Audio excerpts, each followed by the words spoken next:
ಮಂಜಾಡಿ ಎನ್ನುವ ಕಾಡಲ್ಲಿ ಚಿನ್ಮನ್ ಕೋತಿ ಮತ್ತು ಅಂಬು ಅಲಿಲು ತುಂಬಾನೇ ಹಠಮಾರಿ ಪ್ರಾಣಿಗಳು. ಒಂದಿನ ಅವರಿಬ್ಬರು ಕಾಡಲ್ಲಿ ನಡ್ಕೊಂಡು ಹೋಗ್ತಾ ಇರ್ತಾರೆ. ಚೇಂಬಾ, ಅಲ್ಲಿ ನೋಡು, ನೀನದನ್ನ ನೋಡ್ದಾ? ಇದು ಮಾದಿ ಕಾಗೆ ಗೂಡ್ತಾನೆ ಅಂಬು? ಹೌದು, ಕಾಗೆ ಮತ್ತೆ ಕೋಗಿಲೆ ಈಗ ತುಂಬಾ ಒಳ್ಳೆ ಫ್ರೆಂಡ್ಸ್ ಆಗಿದ್ದಾರೆ. ಹೋ ಹೌದಾ? ಯಾವತ್ತಿಂದ? ಚೆಂಬಾ, ನೀನ್ ಈ ಕಾಡಲ್ಲಿ ಇಲ್ವಾ? ಇದ್ರ ಬಗ್ಗೆ ಎಲ್ಲಾರ್ಗೂ ಗೊತ್ತಲ್ವಾ? ಒಂದ್ ವೇಳೆ ಆ ರೀತಿ ಇದ್ರೆ ಏನಾದ್ರೂ ನಾವ್ ಮಾಡೋಣ. ಸರಿ ಬಾ, ಒಂದೋ ದಾರಿ ಇದೆ. ಆ ತುಂಟ ಪ್ರಾಣಿಗಳು ಕಾಗೆಯ ಗೂಡಿನ ಮೊಟ್ಟೆಯನ್ನ ಮರದ ಕೊಂಬೆಯಲ್ಲಿ ಅವರು ಬಚ್ಚಿಡ್ತಾರೆ. ಈಗ ನೋಡು ತಮಾಷೆ ಹೆಂಗಿರುತ್ತೆ ಅಂತ. ಅದು ಕಾಗೆನ ಗೂಡಿನ ಹತ್ರ ಹೋಗ್ತಿದೆ. ಹಾ ಅಂಬು, ಬಾ ಹೋಗೋಣ.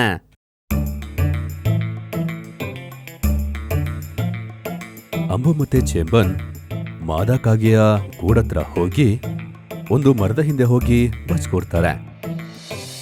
ಸ್ವಲ್ಪ ಹೊತ್ತಲ್ಲೇ ಮಾದಾ ಕಾಗೆ ಅಲ್ಲಿಗೆ ಬಂದು ಕೂಗ್ತಾ ಇರುತ್ತೆ. ಚೆಂಬಾ, ಅಮ್ಮ ಕಾಗೆ ಇಲ್ಲೇ ಬರ್ತಿದೆ. ಈಗ ನೋಡು ತಮಾಷೆ ಆರಂಭವಾಗುತ್ತೆ. ಅಲ್ಲಿ ನೋಡು, ಅಮ್ಮ ಕಾಗೆ ಗೂಡೊಳಗ್ ಹೋಗ್ತಿದೆ. ನನ್ನ ಮೊಟ್ಟೆ, ನನ್ನ ಗೂಡಿಗೆ ಯಾರ್ ಬಂದಿತ್ತು? ನನ್ನ ಮೊಟ್ಟೆಯನ್ನು ಯಾರ್ ಕಳ್ತನ ಮಾಡಿದ್ದು? ಆ ಸಂದರ್ಭವನ್ನು ಉಪಯೋಗ ಮಾಡಿಕೊಂಡು ಎರಡು ತುಂಟ ಪ್ರಾಣಿಗಳು ಮರದ ಹಿಂದೆಯಿಂದ ಬರ್ತಾರೆ. ಮಾದಾ ಕಾಗೆಯ ಬಳಿ ಹೇಳ್ತಾರೆ, ನಿಮಗ್ ಗೊತ್ತಾ, ನಾವಿಬ್ರು ಕೂಡ ನೋಡಿದ್ವಿ. ಅದೊಳಗೋಗಿದ್ದನ್ನ ನಮ್ 4 ಕಣ್ಣಿಂದ ನೋಡಿದ್ವಿ. ಓಹೋ, ನಾನು ಕೋಯಲನ್ನು ಎಷ್ಟು ನಂಬಿದ್ದೆ, ಅದೇ ನನ್ನ ಮೋಸ ಮಾಡ್ಬಿಡ್ತು. ಅದ್ರ ಅಹಂಕಾರ ಇವತ್ ನಾನೇ ಬಿಡಿಸ್ತೀನಿ. ಇವತ್ತಿನ ದಿನ ತುಂಬಾ ಚೆನ್ನಾಗಿದೆ. ಬಾ ಬಾ ಹೋಗ್ ನೋಡೋಣ ಅಲ್ಲಿ ಏನ್ ಆಗ್ತಾ ಇದೆ ಅಂತ. ಇಲ್ಲ ಅಂದ್ರೆ ನಾ ಜಗಳ ಮೂಡ್ಸೋಣ. ಬಾ ಬೇಗ ಹೋಗೋಣ.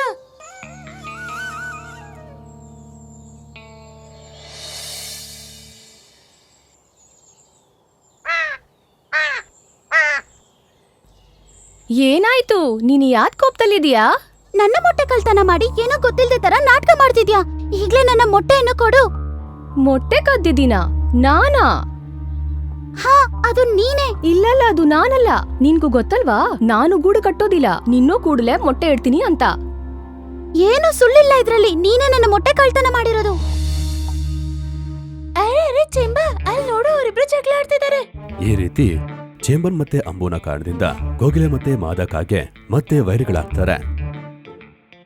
ಅದೇ ರೀತಿ ಒಂದಿನ ಚೇಂಬನ್ ಮತ್ತೆ ಅಂಬು ನದಿಯನ್ನ ದಾಟ್ಕೊಂಡು ಪಕ್ಕದ ಗ್ರಾಮಕ್ಕೆ ಹೋಗ್ತಾರೆ. ಕಾಗೆಗೂ ಕೋಗಿಲೆಗೂ ಜಗಳವಾಯಿತು. ಅದ್ರಲ್ಲಂತೂ ನಮ್ಗಂತೂ ತುಂಬಾ ಖುಷಿ, ತುಂಬಾ ಖುಷಿ. ಕಾಗೆಗೆ ಕೋಗಿಲೆಗೆ ಜಗಳವಾಯಿತು. ಮಜಾ ಬಂತು, ಮಜಾ ಬಂತು, ನಮ್ಗೆ ಮಜಾ ಬಂತು, ಮಜಾ ಬಂತು, ಮಜಾ ಬಂತು, ತುಂಬಾ ತುಂಬಾ ಖುಷಿ ಆಯ್ತು. ನೋಡು, ನಾವ್ ಹಳ್ಳಿಗ್ ಬಂದ್ಬಿಟ್ವಿ.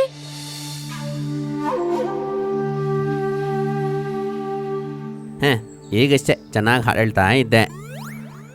ಆ ಸುಂದರ ಗ್ರಾಮದ ಅಂದವನ್ನ ಸವಿತಾ ಸವಿತಾ ಹೋಗ್ತಾ ಇರ್ಬೇಕಾದ್ರೆ ಅವರು ಹೋಗ್ತಾ ಇದ್ದ ದಾರಿಯ ಪಕ್ಕದಲ್ಲಿದ್ದ ಒಂದು ಮನೆಯಲ್ಲಿ ಪಕ್ಷಿಗಳ ಪಂಜರವನ್ನ ಅವರು ನೋಡ್ತಾರೆ. ಆ ಪಂಜರದಲ್ಲಿ ಮಾವಿನ ಹಣ್ಣಿತ್ತು. ಅಂಬು, ನೀನ್ ಇದ್ಕೋ. ಅಲ್ಲೋಡು, ಆ ಪಂಜರದಲ್ಲಿ ನಂಗೆ ಇಷ್ಟವಾದ ಹಣ್ಣಿದೆ. ಅದನ್ನ ನೋಡಿದ್ರೆ ಬಾಯಲ್ಲಿ ನೀರ್ ಬರ್ತಾ ಇದೆ ನಂಗೆ. ಸರಿ ಬಾ, ಅದನ್ನ ಓಪನ್ ಮಾಡಿ ತಗೊಂಡ್ಬಿಡೋಣ.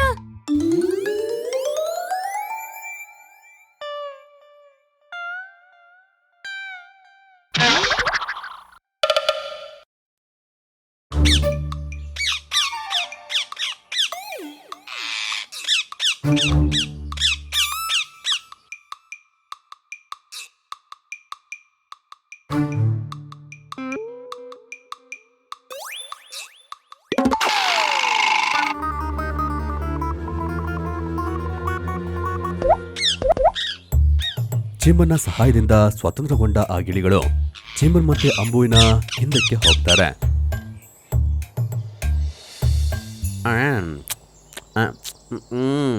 ಎಷ್ಟು ಸಿಹಿಯಾದ ಹಣ್ಣು. ಅರೆ ಚೆಂಬಾ, ಬೇಗ ಬಾ, ಕಾಡಿಗೆ ಹೋಗೋಣ.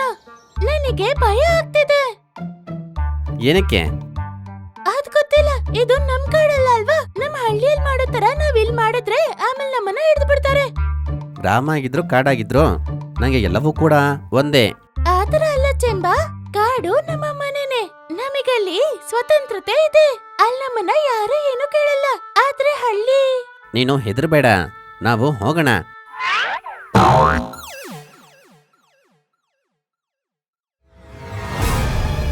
ಅಯ್ಯೋ ಅಯ್ಯೋ, ನಾವು ಸಿಕ್ಕೋಕೊಂಬಿದ್ವಿ, ನಮ್ಮನ್ನ ಬಿಟ್ಬಿಡಿ, ನಾವು ಏನು ಮಾಡಲ್ಲ. ಇದನ್ನೆಲ್ಲ ಹೇಳಿ ಯಾವ ಪ್ರಯೋಜನ ಇಲ್ಲ ಚೆಂಬ. ಮನುಷ್ಯರಿಗೆ ನಮ್ಮ ಭಾಷೆ ಅರ್ಥ ಆಗಲ್ಲ. ಎರಡು ಗಿಳಿಗಳು ಒಂದು ರೆಂಬೆಯ ಮೇಲೆ ಕುಳಿತುಕೊಂಡು ಎಲ್ಲವನ್ನ ಅವರು ನೋಡ್ತಾ ಇದ್ರು. ಹೌದು, ಇಷ್ಟ ಇಲ್ಲ ಅಂದ್ರು ಅವರೇ ಅಲ್ಲ ನಮ್ಮನ್ನ ಕಾಪಾಡಿದ್ದು. ನಾವು ಅವ್ರನ್ನ ಖಂಡಿತ ಕಾಪಾಡ್ಲೇಬೇಕು. ನಾವ್ ಅವ್ರನ್ನ ಹೇಗ್ ಕಾಪಾಡೋದು? ಏನಾದ್ರೂ ದಾರಿ ಇದ್ದೇ ಇರುತ್ತೆ, ಬಾ ಹೋಗ್ ನೋಡೋಣ.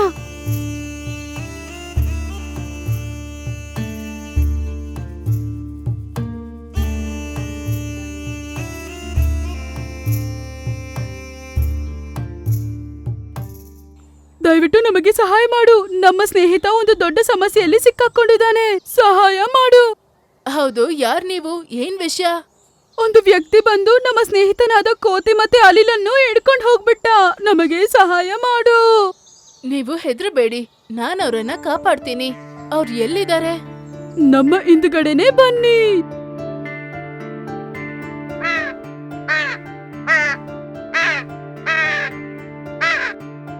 ನಮ್ಮನ್ನ ಏನೋ ಮಾಡಬೇಡಿ, ನಮ್ಮನ್ನ ಬಿಟ್ಬಿಡಿ, ಮತ್ತೆ ಈ ಜಾಗಕ್ಕೆ ನಾವು ಬರೋದೇ ಇಲ್ಲ, ನಮ್ಮನ್ನ ಬಿಟ್ಬಿಡಿ. ಚೆಂಬ, ನೀನ್ ಏನೇ ಹೇಳಿದ್ರು ಮನುಷ್ಯರಿಗೆ ಯಾವಾಗ್ಲೂ ನಮ್ ಭಾಷೆ ಅರ್ಥ ಆಗೋದಿಲ್ಲ, ಸರಿನಾ?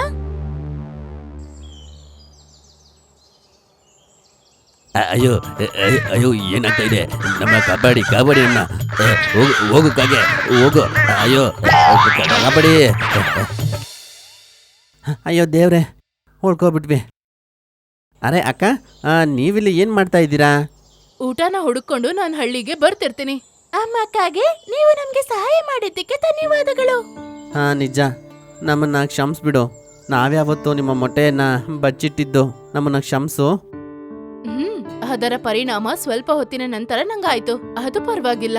ಆದ್ರೆ ನಿಮ್ಗೆ ಸಹಾಯ ಮಾಡಿದ್ದು ನಾನಲ್ಲ. ಹಾ, ಅಂದ್ರೆ ನಮ್ ಸಹಾಯ ಮಾಡಿದ್ ಯಾರು? ಅವ್ರೇ, ಆ ಗಿಳಿಗಳು.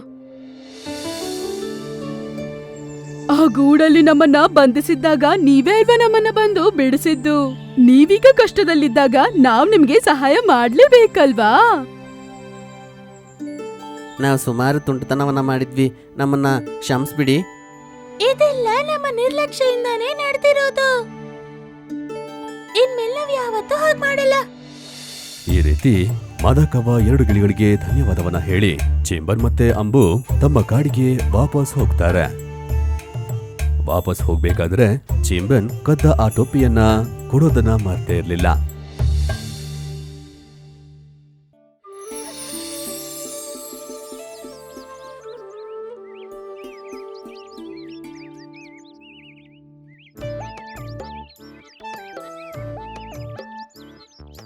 ಇನ್ನಿರುವ ಜೀವನದಲ್ಲಾದ್ರೂ ದುಡಿದು ಜೀವಿಸ್ಬೇಕು. ಏನು ಮಾಡುವುದು? ಸೌತೆ ಕೃಷಿ ಮಾಡಿದ್ರೇನು, ಮಾರಿದ್ರೆ ಒಳ್ಳೆ ಹಣ ಸಿಕ್ಕುತ್ತೆ. ಆದ್ರೆ ಸೌತೆ ಬೀಜ ಎಲ್ಲಿಂದ ತರುವುದು? ಕೃಷಿಗಾರನ ಮನೆಯಲ್ಲಿ ಸಿಗುತ್ತೆ.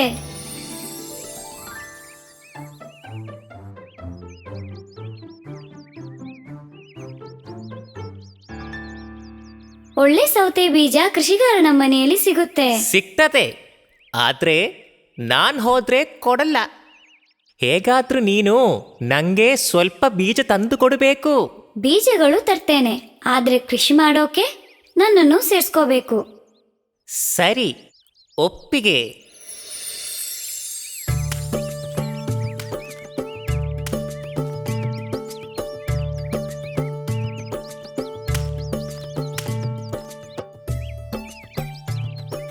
ಸಿಕ್ಕಿತೇನೋ?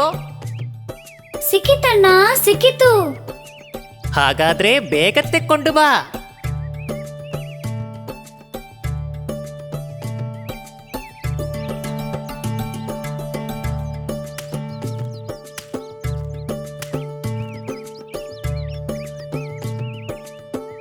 ನಾಳೆಯಿಂದ ಎಲ್ಲ ದಿವಸವೂ ಸರಿಯಾಗಿ ನೀರು ಹಾಕ್ಬೇಕು. ಅಯ್ಯೋ, ನನ್ನ ಕಾಲು ಹೋಯ್ತು. ಕಾಲಿಗೆ ಮುಳ್ಳು ಚುಚ್ಚಿತ್ತಲ್ಲ, ಅಯ್ಯೋ ಏನಾಯ್ತಣ್ಣ? ಅಯ್ಯೋ ನನ್ನ ಕಾಲಿಗೆ ಮುಳ್ಳು ಚುಚ್ಚಿತ್ತಲ್ಲ, ಅಯ್ಯೋ ಸಹಿಸಲಾಗುತ್ತಿಲ್ಲ, ಅಯ್ಯೋ. ಹಾ ಬೇಸರ ಮಾಡ್ಬೇಡ ಅಣ್ಣ, ನಾನ್ ತೆಗಿತೇನೆ ಮುಳ್ಳನ್ನು. ಹಾ ಅಯ್ಯೋ ಅಣ್ಣ ಕಾಲುದ್ದ ಮಾಡಣ್ಣ. ಅಯ್ಯೋ ಸ್ವಲ್ಪ ಮೆಲ್ಲ ತೆಗಿಯೋ, ಅಯ್ಯೋ. ಹ ಇದು ಆಯ್ತು.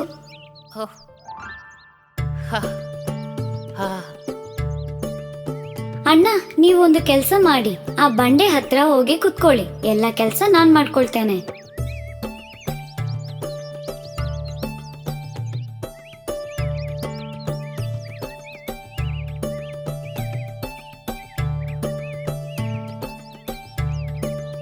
ಹೀಗೆ ಕೆಲಸವೇ ಮಾಡದೆ ಕೆಲಸ ಮಾಡುವುದನ್ನು ನೋಡಲು ಎಂಥ ಸುಖ. ಅಣ್ಣ ನೋವು ಕಡಿಮೆ ಇದೆಯಾ? ಕಮ್ಮಿ ಆಗಲೇ ಇಲ್ಲ.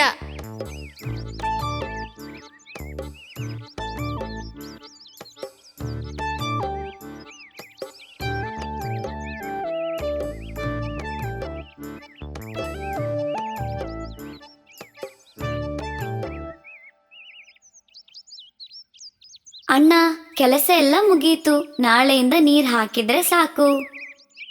ಹಾಕೋಣ ಹಾಕೋಣ. ಉದ್ದ ಸೊಂಡಿಲಾನೆ ದೊಡ್ಡದೆಂದನಾನೆ,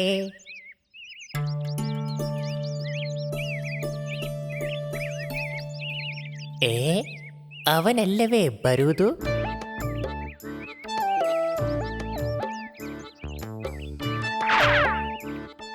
ಅಯ್ಯೋ ಆಗ್ತಿಲ್ಲವಲ್ಲ. ಹಾ ಅಯ್ಯೋ ಅಣ್ಣ ಸೌತೆಗೆ ನೀರ್ ಹಾಕ್ಬೇಕಲ್ವಾ? ಅಯ್ಯೋ ನಂಗೆ ಆಗ್ತಿಲ್ಲವಲ್ಲ. ಅಣ್ಣ ವಿಶ್ರಮಿಸಿ ನೀವು, ನಾನ್ ನೀರ್ ಹಾಕ್ತೇನೆ.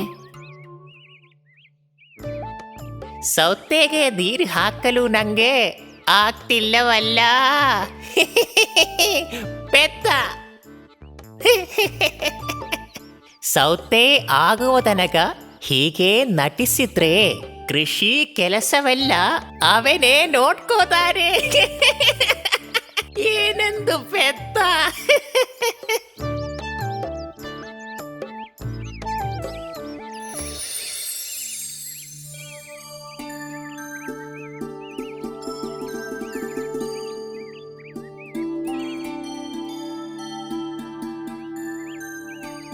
ಹೇ ಅಳಿಲೆ,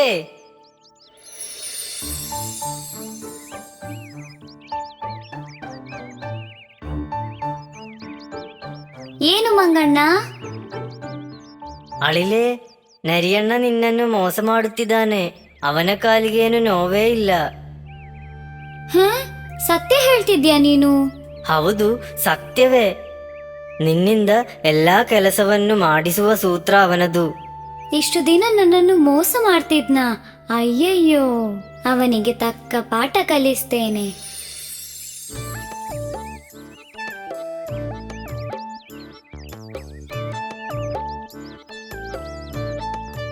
ಅಣ್ಣ ಕಾಲಿನ ನೋವು ಕಡಿಮೆ ಆಗಿದೆಯಾ?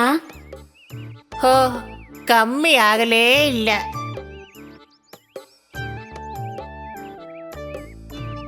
ಅಳಿಲೆ, ಸೌತೆ ಕೊಯ್ಯಲಾಯ್ತಾ? ಹೇ ಇಲ್ಲ ಇಲ್ಲ ಅಣ್ಣ, ಸಮಾಧಾನದಿಂದ ಇರಿ, ಸೌತೆಯನ್ನು ನಾನು ನೋಡ್ಕೋತೇನೆ.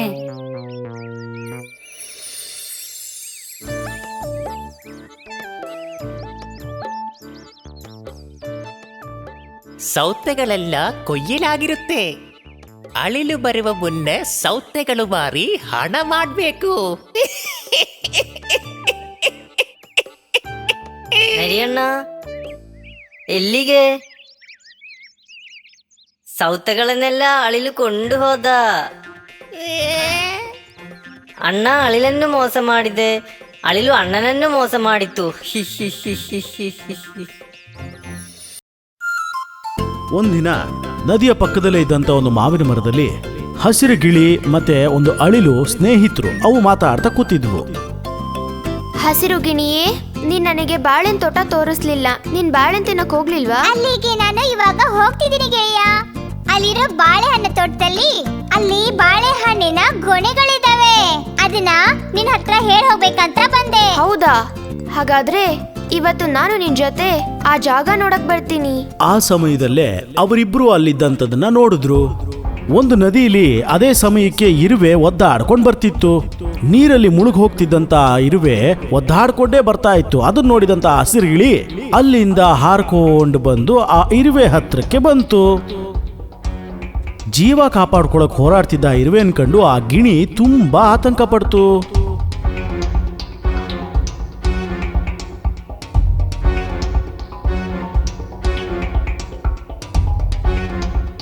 ಒಂದು ನಿಮಿಷನೂ ಯೋಚನೆ ಮಾಡಿದಂತ ಆ ಗಿಳಿ ಮತ್ತೆ ವಾಪಸ್ ಮರದತ್ರ ಹೋಗಿ ಒಂದು ಎಲೆನ ತಗೊಂಡು ಕಿತ್ಕೊಂಡ್ಬಂದು ಆ ಇರುವೆ ಪಕ್ಕ ಹಾಕ್ತು. ಆ ಇರುವೆ ಆ ಎಲೆ ಮೇಲೆ ಹತ್ಕೊಂಡು ಒಂದ್ ರೀತಿಯಿಂದ ಜೀವ ಕಾಪಾಡ್ಕೋತು.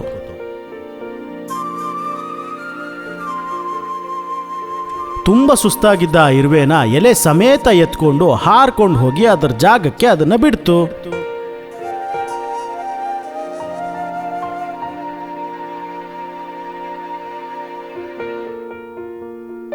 ಗಿಳಿಯೇ, ನೀನು ಸರಿಯಾದ ಸಮಯಕ್ಕೆ ಬಂದು ನನ್ನನ್ನು ಕಾಪಾಡ್ದೆ. ನೀನ್ ಬರ್ದೇ ಇದ್ದಿದ್ರೆ ನಾನು ನದಿಲ್ ಮುಳುಗಿ ಸತ್ತೋಗಿರ್ತಿದ್ದೆ. ಆ ಪರಿಸ್ಥಿತಿಯಲ್ಲಿ ನಿನ್ನನ್ನ ಕಾಪಾಡೋದು ಅದು ನನ್ನ ಅದೃಷ್ಟ ಅಂತ ಹೇಳ್ತೀನಿ. ಏನು, ನಿನ್ನ ಅದೃಷ್ಟನಾ? ಹೌದು, ಅದರಿಂದ ನಾನು ನಿನ್ನನ್ನ ಕಾಪಾಡೋದಕ್ಕೆ ಸಾಧ್ಯ ಆಯ್ತು. ಒಂದು ಜೀವನ ಉಳಿಸ್ದೆ ಅಲ್ವಾ, ಅದೇ ಅದೃಷ್ಟ ಅಂತ ಹೇಳಿದೆ.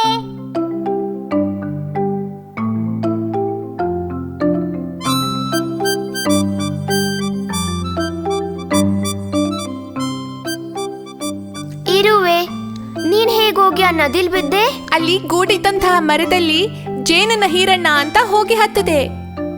ಆ ಸಮಯದಲ್ಲಿ ನನ್ನ ಕಾಲ್ ಜಾರ್ತು, ಹಾಗೆ ನದಿಲ್ ಬಿದ್ದು ಹೋಗ್ಬಿಟ್ಟೆ ನಾನು. ಜ್ಞಾನ ಇಲ್ದರೆ ಮರ ಹತ್ತಿ ನಡೆದ್ರೆ ಹೀಗೇನೆ ಆಗೋದು. ಏನೇ ಆದ್ರೂ ಆ ಗಿಳಿ ನಿನ್ನ ಈ ಸಮಯದಲ್ಲಿ ನೋಡ್ಲಿಲ್ಲ ಅಂದ್ರೆ ನದಿಲ್ ಬಿದ್ದಿದ್ ನೀನು ಕಡಲು ತೀರಕ್ಕೆ ಹೋಗಿ ಸೇರ್ಬಿಡ್ತಿದ್ದೆ. ಗಿಳಿಯೇ ಗಿಳಿಯೇ, ಈ ಸಹಾಯನ ನನ್ನ ಜೀವನ ಪೂರ್ತಿ ಮರೆಯೋದಿಲ್ಲ. ಇದಕ್ ಬದಲಾಗಿ ಯಾವತ್ತಾದ್ರೂ ಒಂದಿನ ಖಂಡಿತ ನಿನಗೆ ಸಹಾಯ ಮಾಡ್ತೀನಿ. ಸಹಾಯ ಮಾಡ್ತೀಯಾ? ನೀನೊಂದು ಚಿಕ್ಕ ಇರುವೆ. ಮಳೆಗಾಲ ಚಳಿಗಾಲ ಬಂದ್ರೆ ಆ ಗಾಳಿಲಿ ತೂರ್ಕೊಂಡು ಹೋಗ್ತೀಯಾ. ಹಸಿರು ಗಿಳಿಗೆ ನೀನ್ ಸಹಾಯ ಮಾಡ್ತೀಯಾ? ಸುಮ್ನೆ ಕಾಮಿಡಿ ಮಾಡಿದರೆ ಹೋಗು. ಇಲ್ಲೋಡು ಅಲಿಲು, ಈ ರೀತಿ ಸಲೀಸಾಗಿ ಯಾರ ಹತ್ರನೂ ಮಾತಾಡಬಾರ್ದು. ಇಲ್ಲೋಡು ಇರುವೆ, ಇವತ್ತಿನಿಂದ ನಾವೆಲ್ಲರೂ ಸ್ನೇಹಿತರಾಗಿ ಇರೋಣ. ಆ ರೀತಿ ಹೇಳ್ಬಿಟ್ಟು ಆ ಗಿಳಿ ಅಲ್ಲಿಂದ ಹಾರ್ ಹೋಯ್ತು. ಅಳಿಲು ಕೂಡ ಪಕ್ಕದಲ್ಲೇ ಇದ್ದ ಮರಕ್ಕೆ ಓಡ್ ಹೋಯ್ತು. ಒಂದು ದಿನ ಆ ಜಾಗಕ್ಕೆ ಒಬ್ಬ ಬೇಟೆಗಾರ ಬಂದ. ಬೇಡನ ಕೆಲಸ ಏನು, ಬೇಟೆ ಆಡೋದಲ್ವಾ? ಬೇಟೆ ಆಡೋದಕ್ಕೆ ಏನಾದ್ರೂ ಸಿಗುತ್ತಾ ಅಂತ ಹುಡ್ಕೊಂಡ್ ಬಂದ. ಅವನಿಗೆ ಮರದ ಮೇಲೆ ಕೂತಿದ್ದ ಹಸಿರು ಗಿಳಿ ಕಣ್ಣಿಗೆ ಬಿತ್ತು. ಕೂಡ್ಲೆ ಏನ್ ಮಾಡ್ದ ಗೊತ್ತಾ? ಬಿಲ್ಲು ಬಾಣ ಹಿಡಿದು ತಯಾರಾಗಿ ನಿಂತ್ಕೊಂಡ್ಬಿಟ್ಟ. ಅದೇ ಸಮಯಕ್ಕೆ ಊಟ ತಗೊಂಡ್ ಹೋಗ್ತಿದ್ದ ಇರುವೆ ಅವನನ್ನ ನೋಡ್ತು. ಬೇಟೆಗಾರ ಏನ್ ಮಾಡ್ತಾನೆ ಅನ್ನೋದು ಇರುವೆಗೆ ಅರ್ಥ ಆಗೋಯ್ತು. ಆ ಬೇಟೆಗಾರ ಪಾಪ ಆ ಗಿಳಿ ಮೇಲೆ ಗುರಿ ಇಟ್ಟಿರೋ ಹಾಗಿದೆ. ಹೇಗಾದ್ರೂ ಆ ಗಿಳಿನ ಕಾಪಾಡೋದಕ್ಕೆ ನಾನು ದಾರಿ ಹುಡುಕ್ಬೇಕು. ಇರುವೆ ಅಲ್ಲಿಂದ ಬೇಗ ಓಡ್ ಹೋಗಿ ಬೇಡನ ಕಾಲ್ ಹತ್ರ ಹೋಯ್ತು. ಹೋಗಿ ಏನ್ ಮಾಡ್ತು? ಸರಿಯಾಗಿ ಕಚ್ತು ಒಂದ್ಸರಿ.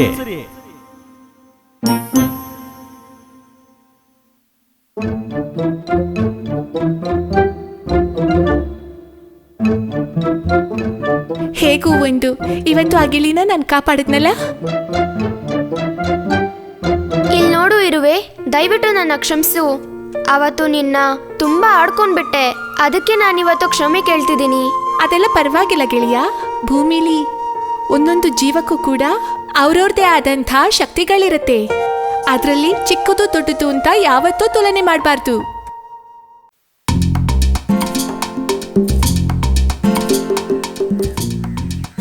ತುಂಬ ವರ್ಷಗಳ ಮುಂಚೆ ಕಿಂಕಿಣಿ ಅನ್ನೋ ಹೆಸರಲ್ಲಿ ತುಂಬ ಸುಂದರವಾದ ಒಂದು ನದಿ ಇತ್ತು. ಆ ನದಿಯ ಸುತ್ತ ಹಚ್ಚ ಹಸಿರಾದ ಮರಗಳು ಬೆಳೆದು ನಿಂತಿತ್ತು.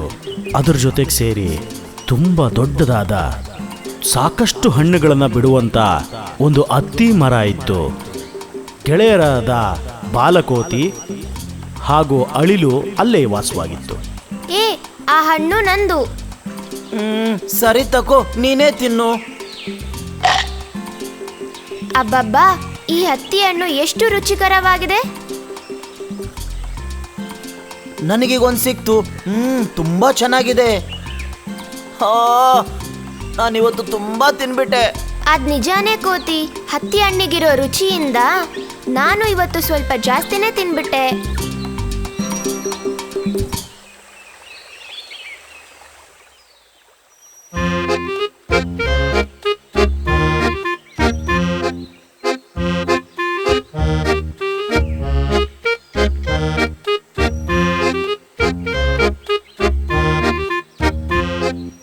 ನನಗೂ ಹತ್ತಿ ಹಣ್ಣು ಕೊಡ್ತೀರಾ? ತುಂಬ ಹಸುವಾಗ್ತಾ ಇದೆ. ಆ ಮೊಸಳೆ ಹಣ್ಣುಗಳು ತಿನ್ನತ್ತೇನು? ಹಸಿವಾದರೆ ನಾನು ಏನು ಬೇಕಾದರೂ ತಿಂತೀನಿ.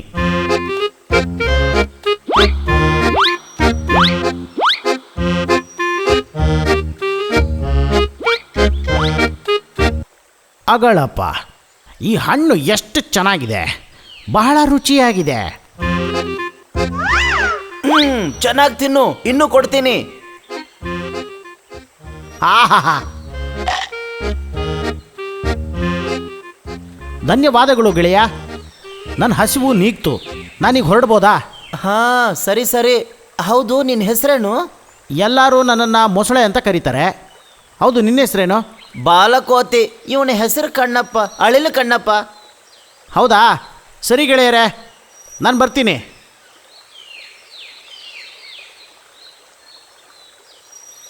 ಮೊಸಳೆನಾ? ಹೆಸರು ಕೇಳಿದ್ರೇನೆ ಗೊತ್ತಾಗತ್ತೆ. ಇಂಥವ್ರನ್ನೆಲ್ಲ ನಾವು ಸ್ನೇಹಿತನ ಮಾಡ್ಕೋಬಾರ್ದು. ಹಾಗಂತ ಯಾರು ಹೇಳಿದ್ರು? ಪಾಪ ಮೊಸಳೆ. ಪಾಪನಾ? ಅವ್ರ ಜಾತಿನೇ ಎಲ್ಲರನ್ನೂ ಕೊಂದು ತಿನ್ನೋ ಅಂಥದ್ದು. ಅವಕಾಶ ಸಿಕ್ತು ಅಂದರೆ ಅವ್ನು ನಮ್ಮನ್ನು ಕೂಡ ತಿನ್ಬಿಡ್ತಾನೆ, ಗೊತ್ತಾ? ಹುಷಾರಾಗಿದ್ರೆ ತೊಂದರೆ ಆಗಲ್ಲ.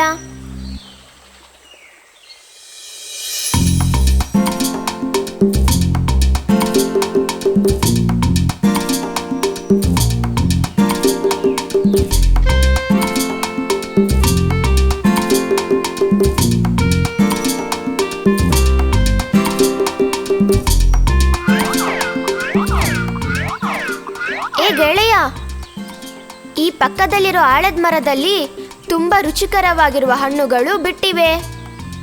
ಎಲ್ಲಿ? ಇಲ್ಲೇ, ಗುಟ್ಟದ ಪಕ್ಕದಲ್ಲೇ. ಬೇಗ ಬಾ, ನಾವಲ್ಲಿಗೆ ಹೋಗೋಣ. ಓಹೋ, ನಾನ್ ಬರಲ್ಲಪ್ಪ. ನೀನ್ ಬೇಕಾದ್ರೆ ಹೋಗ್ತಿನ್ನು. ನನ್ನ ಕೈಯಾರು ನಿನ್ನ ಕರ್ಕೊಂಡೋಗೋಣ ಅಂತ ಓಡೋಡಿ ಬಂದೆ. ಇಲ್ಲ, ನೀನ್ ಬೇಕಾದ್ರೆ ಹೋಗು. ನಾನು ನನ್ನ ಒಳ್ಳೆ ಗೆಳೆಯನಿಗೋಸ್ಕರ ಕಾಯ್ತಾ ಇದ್ದೀನಿ. ಓ, ಯಾರು? ಆ ಮೊಸಳೆ ಬಗ್ಗೆ ಹೇಳ್ತಿದ್ಯಾ?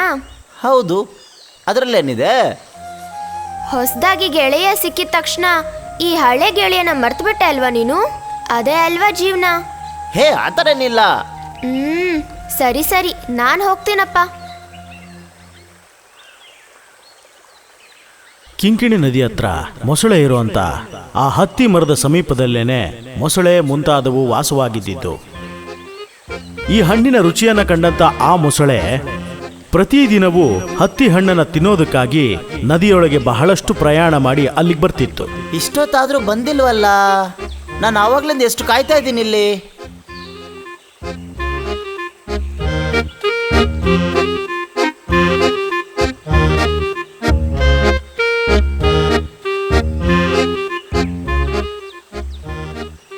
ತುಂಬಾ ಹೊತ್ತು ಕಾಯ್ತಿದ್ಯಾ ಗೆಳೆಯ? ಇನ್ನೇನು, ನಿನಗೆ ಕೊಡಬೇಕಂತ ಎಷ್ಟು ಕಾಯಿಗಳನ್ನು ತಂದಿಟ್ಟಿದ್ದೀನಿ. ಎಷ್ಟೊತ್ತಿಂದ ಕಾಯ್ತಿದ್ದೀನಿ ಗೊತ್ತಾ? ನನ್ನನ್ನು ಕ್ಷಮಿಸ್ಬಿಡು ಗೆಳೆಯ, ನಾನು ಬಂದ್ಬಿಟ್ನಲ್ಲ ಈಗ.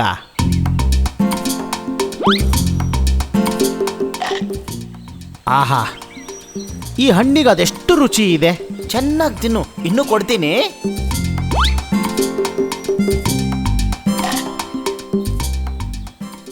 ಎಂಥ ಅದೃಷ್ಟ ನಂದು. ಆಹಾ, ಇವತ್ತು ನನಗೆ ಇನ್ನೂ ಸ್ವಲ್ಪ ಹಣ್ಣುಗಳನ್ನು ತಿನ್ನೋದಕ್ಕೆ ಕೊಡ್ತೀಯಾ? ಯಾಕಂಗೆ ಕೇಳ್ತಿದ್ಯಾ? ಮನೇಲಿ ಕೂತ್ಕೊಂಡು ಒಬ್ಬನೇ ತಿಂತೀಯಾ? ಇಲ್ಲ ಗೆಳೆಯ, ನನ್ನ ಹೆಂಡತಿ ನೀಲಿಗೋಸ್ಕರ ಕೇಳಿದೆ. ಓಹೋ, ಅಷ್ಟೇ ತಾನೇ? ಸ್ವಲ್ಪ ಏನು, ಬಹಳಷ್ಟು ಹತ್ತಿ ಹಣ್ಣು ಕೊಡ್ತೀನಿ. ಬಾ ಬಾ. ತುಂಬ ಧನ್ಯವಾದ ಗೆಳೆಯ. ಆ ಬಾಲಕೋತಿ ತನ್ನ ಗೆಳೆಯನಿಗಾಗಿ 2 ಹತ್ತಿ ಹಣ್ಣಿನ ಗೊಂಚಲನ್ನ ತಂದುಕೊಡ್ತು.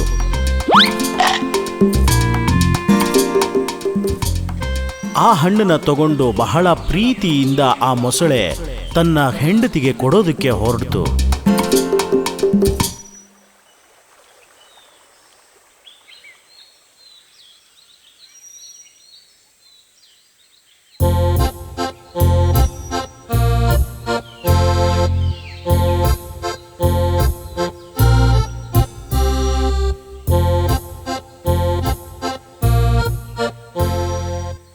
ನೀಲಿ, ಇದನ್ನು ನೋಡಿದ್ಯಾ? ನಿನಗೋಸ್ಕರ ನಾನು ಏನು ತಗೊಂಡು ಬಂದಿದ್ದೀನಿ ನೋಡು. ಬಹಳ ರುಚಿಯಾದ ಹತ್ತಿ ಹಣ್ಣು, ತಿಂದು ನೋಡು. ಈ ಹಣ್ಣು ತುಂಬಾ ರುಚಿಯಾಗಿದೆ. ಹಾಂ, ಹೌದೌದು, ನನ್ನ ಗೆಳೆಯರೇ ಕೊಟ್ಟಿದ್ದನ್ನ. ಬಾಲಕೋತಿ ಅವನು ಪ್ರತಿದಿನ ಈ ಹತ್ತಿ ಹಣ್ಣನ್ನೇ ತಿಂತಾ ಇರ್ತಾನೆ. ಹಾ, ಈ ಹಣ್ಣು ನಿಜವಾಗ್ಲೂ ಎಷ್ಟು ರುಚಿಯಾಗಿದೆ. ಯಾವಾಗ್ಲೂ ಈ ಹಣ್ಣುಗಳನ್ನ ತಿಂತಾ ಇರೋ ಆ ಕೋತಿ ಹೃದಯ ಇನ್ನೆಷ್ಟು ರುಚಿಯಾಗಿರ್ಬೋದು. ಒಳ್ಳೆ ಜೇನ್ ತುಪ್ಪ ತರ ಸಿಹಿಯಾಗಿರುತ್ತೆ. ನೀಲಿ, ಅವನು ನನ್ನ ಗೆಳೆಯನಮ್ಮ, ಅದಕ್ಕೋಸ್ಕರನೇ ಈ ಹತ್ತಿ ಹಣ್ಣನ್ನ ನಿನಗೋಸ್ಕರ ಕೊಟ್ಟ. ಅದೆಲ್ಲ ಸರಿನೇ, ಆದ್ರೆ ನನಗೆ ಕೋತಿ ಹೃದಯನೇ ಬೇಕು. ಇಲ್ಲ, ಅದನ್ನ ಹೇಗೆ? ನಿಮಗೆ ಹೆಂಡತಿಯಾಗಿರೋ ನಾನ್ ಮುಖ್ಯನಾ ಅಥವಾ ಆ ಕೋತಿ ಮುಖ್ಯನಾ? ಧರ್ಮ ಸಂಕಟದಲ್ಲಿ ಸಿಕ್ಕಾಕೊಂಡ ಆ ಮೊಸಳೆ ಮತ್ತೆ ಹತ್ತಿ ಮರದಲ್ಲಿ ವಾಸವಾಗಿರೋ ತನ್ನ ಸ್ನೇಹಿತನನ್ನ ಮನೆ ಕರೆಯೋದಕ್ಕೆ ಹೊರಟ. ಗೆಳೆಯನ್ನ ಮನೆ ಕರೆಯೋದಕ್ಕೆ ಏನಾದರೂ ಒಂದು ತಂತ್ರವನ್ನ ಹುಡುಕ್ಲೇಬೇಕಲ್ಲ.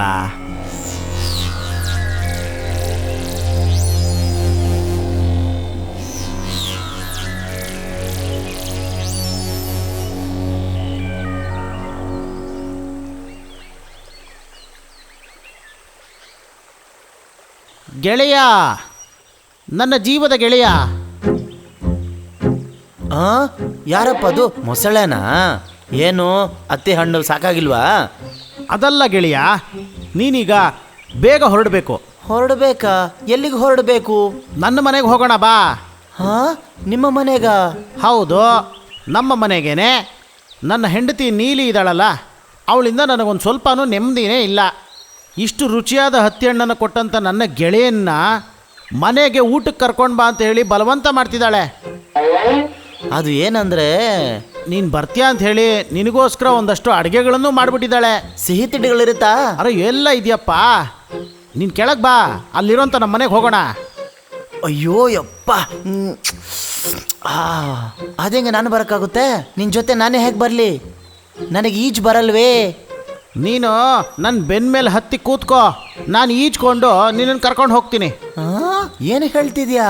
ನೀರಿನ ಮೇಲೆ ಸಂತೋಷದ ಸವಾರಿ, ಹೊಟ್ಟೆ ತುಂಬ ಮೃಷ್ಟಾನ್ನ ಭೋಜನ. ಹೌದು ಹೌದು.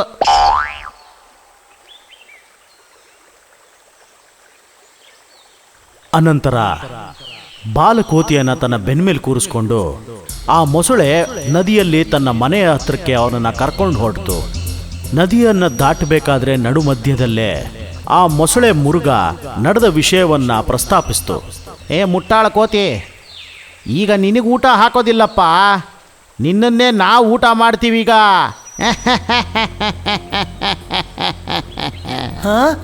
ಮೊಸಳೆ, ಏನು ಹೇಳಿದೆ ಈಗ ನೀನು? ನಿನ್ನನ್ನು ನೀ ಕರ್ಕೊಂಡು ಹೋಗ್ತಿರೋದು ನಿನಗೆ ಊಟ ಹಾಕೋದಕ್ಕಲ್ಲ. ಏನು? ನನ್ನ ಹೆಂಡತಿ ನೀಲಿ ನಿನ್ನ ಹೃದಯನ ತಿನ್ನಬೇಕು ಅಂತ ಆಸೆ ಪಡ್ತಿದ್ದಾಳೆ. ಅವ್ರ ಜಾತಿ ಎಲ್ಲ ಮೋಸ ಮಾಡಿ ನಮ್ಮನ್ನ ತಿನ್ನೋರು. ಅವಕಾಶ ಸಿಕ್ಕಿದ್ರೆ ಅವ್ರು ನಮ್ಮನ್ನು ತಿನ್ಬಿಡ್ತಾರೆ. ಅಯ್ಯಯ್ಯೋ, ಮೊದಲ ಈ ವಿಷಯ ನನ್ನ ಹತ್ರ ಹೇಳ್ಬಾರ್ದ ನೀನು? ನೀನು ತಿನ್ನೋದಕ್ಕೆ ಎಷ್ಟೊಂದು ಹತ್ತಿ ಹಣ್ಣು ಕೊಡ್ತಿದ್ದೆ. ಈಗ ನಿನ್ನ ಹೆಂಡತಿ ನೀಲಿಗೆ ನನ್ನನ್ನು ಆಹಾರವಾಗಿ ಕೊಡ್ತೀಯಾ?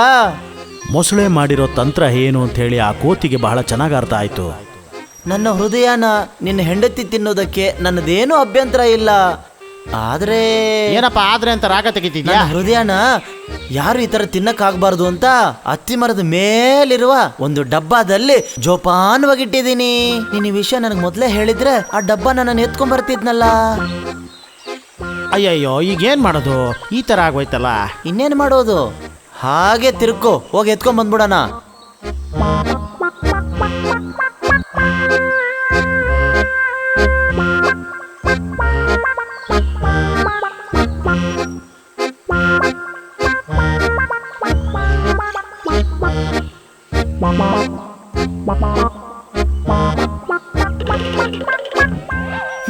ಏನೋ ಮೂರ್ಖ, ಬುದ್ಧಿ ಇಲ್ಲದವನೇ, ನೀನ್ ನನ್ನ ಗೆಳೆಯ ಅಲ್ಲೋ, ನೀನ್ ನನ್ನ ವಿರೋಧಿ.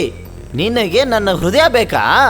ಏ ಕೋತಿ, ಬೇಗ ಹೋಗಿ ನಿನ್ನ ಹೃದಯನ ತಗೊಂಡು ಬಾ. ದೇವ್ರು ನಿನಗೆ ಬುದ್ಧಿ ಕೊಡಕ್ ಮರ್ತಿದ್ದಾನೆ ಅನ್ಸುತ್ತೆ. ಹೃದಯ ಇಲ್ಲ ಅಂದ್ರೆ ಒಂದ್ ಜೀವಿ ಹೆಂಗ್ ಬದುಕೋಕ್ಕಾಗುತ್ತೆ? ಅದು ಕಿತ್ತುಬಿಟ್ಟು ಡಬ್ಬಾದಲ್ಲಿ ಬಚ್ಚಿಡಕ್ಕಾಗುತ್ತಾ? ಬುದ್ಧಿ ಅನ್ನೋದು ಸ್ವಲ್ಪನೂ ಇಲ್ವಲ್ಲ? ಅಯ್ಯಯ್ಯೋ, ಅಲ್ಲ ಗೆಳೆಯ, ನೀನು ಏಯ್ ಮರ್ಯಾದಾಗ ಬಾಯ್ ಮುಚ್ಚೋ. ಇನ್ಮೇಲೆ ನೀ ಈ ಕಡೆ ಎಲ್ಲೂ ಕಾಣಿಸ್ಕೋಕೂಡ್ದು. ನಿನಗೆ ಹತ್ತಿ ಹಣ್ಣು ಕೊಡಲ್ಲ, ನಿನ್ನಂತ ಒಂದು ದ್ರೋಹಿಗೆ ಗೆಳೆಯನೂ ಅಲ್ಲ. ಏನ್ ಗುರಾಯಿಸ್ತಿದೆ, ಹೋಗ.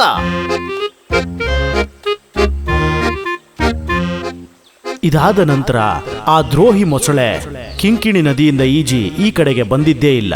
ಒಳ್ಳೆ ಗೆಳೆಯರಾಗಿದ್ದಂಥ ಬಾಲಕೋತಿನು ಮತ್ತು ಅನಿಲ್ ಕಣ್ಣನ್ನು ತನ್ನ ಉಳಿದ ದಿನಗಳನ್ನ ಸಂತೋಷದಿಂದ ಆ ಮರದ ಮೇಲೆ ಕಾಲ ಕಳೆದಿದ್ವು.